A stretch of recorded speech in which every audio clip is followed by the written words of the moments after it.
कोई भी Windows use कर रहे हो, विंडोज़ 10 या विंडोज़ 11, अगर आपका विंडोज़ शटडाउन नहीं हो रहा है, अगर आप उसे शटडाउन कर रहे हो तो, या आप उसे शटडाउन करते हो तो शटडाउन होने के बाद कुछ सेकंड बाद ऑटोमेटिकली अगर आपका विंडोज़ ओपन हो जाता है, तो इस तरह के कुछ प्रॉब्लम्स आ रहे हैं, तो आप इस प्रॉब्लम्स को परमानेंटली किस तरह से कैसे सॉल्व करेंगे, मैं आपको आगे बहुत ईजी तरीके से स्टेप बाय स्टेप बताने वाला हूँ। तो आप इस वीडियो को होल कंप्लीटली वॉच कीजिएगा।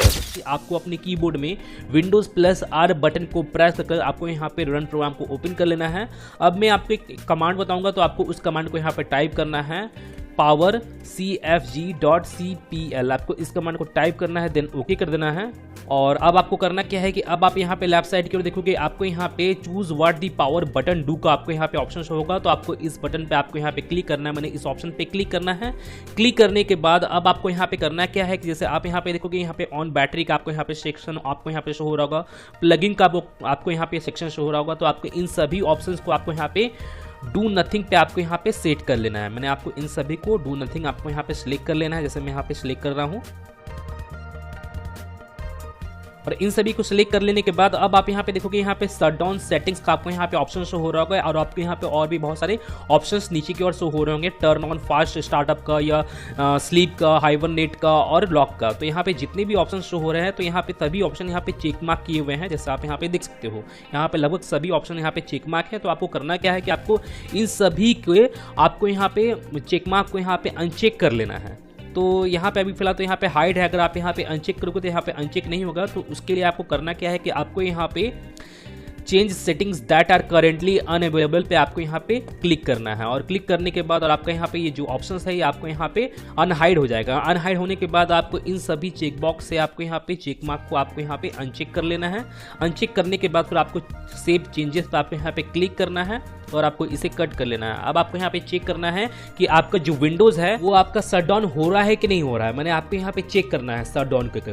अगर बाय द वे आपका वो प्रॉब्लम तब भी सॉल्व नहीं होता है, तो अब मैं आपको यहाँ पे एक नेक्स्ट स्टेप भी बता देता हूँ, जो ये फाइनल स्टेप है। और इसे करने के बाद जो आपका जो प्रॉब्लम है वो प्रॉब्लम आपका परमानेंटली सॉल्व हो जाएगा। तो आपको करना क्या है कि आपको अपने विंडोज की स्टार्ट मेनू में जाना है और आपको यहाँ पे टाइप करके सर्च करना है कंट्रोल पैनल। और आप यहाँ पे देखोगे आपको कंट्रोल पैनल का ऑप्शन शो होगा, तो आपको इसे ओपन कर लेना है। और ओपन करने के बाद अगर बाय द वे आपके सामने कुछ इस तरह का इंटरफेस शो होता है, तो आपको करना क्या है कि जैसे आप यहाँ पे देखोगे, यहाँ पे व्यू आई कैटेगरी का यहाँ पे ऑप्शन सिलेक्टेड है, तो आपको इसे लार्ज आइकन्स करना है।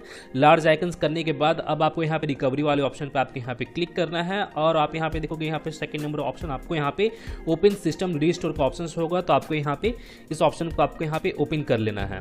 और जैसे मैं आपको बता दूं, कितने लोग को तो मालूम नहीं होता है कि सिस्टम रीस्टोर करने से क्या होता है, तो मैं उन लोगों को ही बता देना चाहता हूँ कि यहाँ पे सिस्टम रीस्टोर करने से क्या होगा। जैसे आप यहाँ पे अपने सिस्टम को रीस्टोर करते हो, तो यहाँ पे क्या होता है कि आपका जो सिस्टम है वो आपका 2-3 दिन पीछे चला जाता है, मैंने पास्ट में चला जाता है। मैंने आप यहाँ पे सिस्टम रीस्टोर करने के दौरान आप यहाँ पे जो भी डेट और टाइम आप यहाँ पे सिलेक्ट करते हो, उस डेट और टाइम के अकॉर्डिंग जो आपका सिस्टम है वो उतना ही दिन पीछे चला जाता है। और पीछे जाने का मतलब ये है कि अगर आपका सिस्टम 2-3 दिन पहले या उससे पहले आपका सिस्टम जैसा भी था वो एज इट इज़ वैसा ही हो जाएगा जैसा पहले था। तो इसका मतलब ये है कि अगर आपका जो प्रॉब्लम आया है वो प्रॉब्लम भी आपका सॉल्व हो जाएगा। अगर उस टाइम में अगर आपको वो प्रॉब्लम नहीं होगा तो आपको यहाँ पे अपने सिस्टम को रीस्टोर करना होगा। तो रीस्टोर करने के लिए आपको यहाँ पे इस नेक्स्ट बटन पे क्लिक करना है। और नेक्स्ट बटन पे क्लिक करने से पहले मैं आपको बता दूं कि अगर आपके सामने कोई यहाँ पे कुछ एरर शो होता है सिस्टम रीस्टोर करने के दौरान, या रेड कलर का क्रॉस मार्क अगर बाय द वे यहाँ पे शो होता है, तो उस प्रॉब्लम को सॉल्व करने के रिलेटेड मैं एक ऑलरेडी सेपरेट वीडियो बनाया हूँ, और मैं उस वीडियो का लिंक अपने इस वीडियो के डिस्क्रिप्शन में और ऊपर आई बटन पे भी दे दिया हूँ, तो आप जाकर उस वीडियो को वॉच कर सकते हो।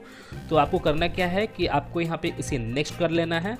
मैंने उस प्रॉब्लम को सॉल्व करने के बाद अब आपको यहाँ पे करना ये है कि आज के डेट नियरली आपको यहाँ पे जो भी डेट आपको यहाँ पे शो होता है, तो आपको उस डेट को यहाँ पे सिलेक्ट कर लेना है। जैसे मैं यहाँ पे इस डेट को सिलेक्ट कर लेता हूँ।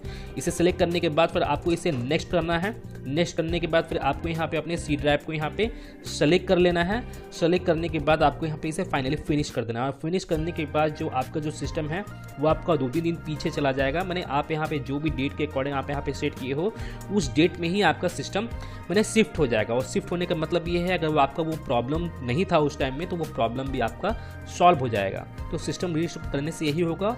और आप यहाँ पे अपने सिस्टम को रीस्टोर कर लीजिएगा। और जैसे मैं आपको बता दूं कि सिस्टम रीस्टोर करने में हो सकता है आपको यहाँ पे 10 मिनट या 15 मिनट, कितने को 30 मिनट या 45 मिनट का भी टाइम लगता है।